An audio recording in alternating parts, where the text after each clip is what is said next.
ಅಕ್ರಮ ಗೋ ಸಾಗಾಟ ಆರೋಪಿಗಳ ಬಂಧನ. ಮೂಡಿಗೆರೆ ಪಟ್ಟಣದ ಪೊಲೀಸ್ ಠಾಣೆ ವ್ಯಾಪ್ತಿಯಲ್ಲಿ ಅಕ್ರಮ ಗೋ ಸಾಗಾಟ ಮಾಡುತ್ತಿದ್ದ ವಾಹನ ಸಹಿತ ಆರೋಪಿಗಳನ್ನು ಪೊಲೀಸರು ಬಂಧಿಸಿರುವ ಘಟನೆ ಮಂಗಳವಾರ ಬೆಳಗ್ಗೆ ಹ್ಯಾಂಡ್ ಪೋಸ್ಟ್ ಸರ್ಕಲ್ ಬಳಿ ನಡೆದಿದೆ. ತಾಲೂಕಿನ ಮುಗ್ರಹಳ್ಳಿ ಗ್ರಾಮದಿಂದ ಕೆಎ 18C7861 ಪಿಕಪ್ ವಾಹನದಲ್ಲಿ ಜಾನುವಾರುಗಳನ್ನು ಕಳ್ಳತನ ಮಾಡಿ ಪಿಕಪ್ ವಾಹನಕ್ಕೆ ತುಂಬಿಸಿಕೊಂಡು ಬೇಲೂರಿನ ಕಡೆಗೆ ಸಾಗಿಸುವ ಬಗ್ಗೆ ಪೊಲೀಸರಿಗೆ ಖಚಿತ ಮಾಹಿತಿ ಲಭ್ಯವಾಗಿದೆ.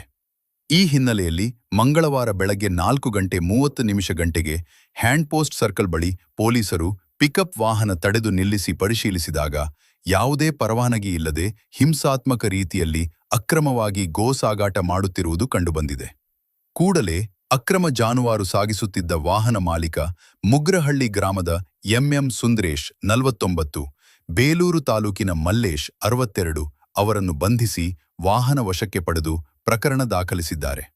ಸಿಪಿಐ ಕೆವಿ ರಾಜಶೇಖರ್ ಮಾರ್ಗದರ್ಶನದಲ್ಲಿ ನಡೆದ ಕಾರ್ಯಾಚರಣೆಯಲ್ಲಿ ಪಿಎಸ್ಐ ಹರ್ಷವರ್ಧನ್, ಪೊಲೀಸ್ ಸಿಬ್ಬಂದಿಗಳಾದ ವೈಭವ್, ನವೀನ್, ಉಮೇಶ್ ಕಾರ್ಯಾಚರಣೆಯಲ್ಲಿ ಪಾಲ್ಗೊಂಡಿದ್ದರು.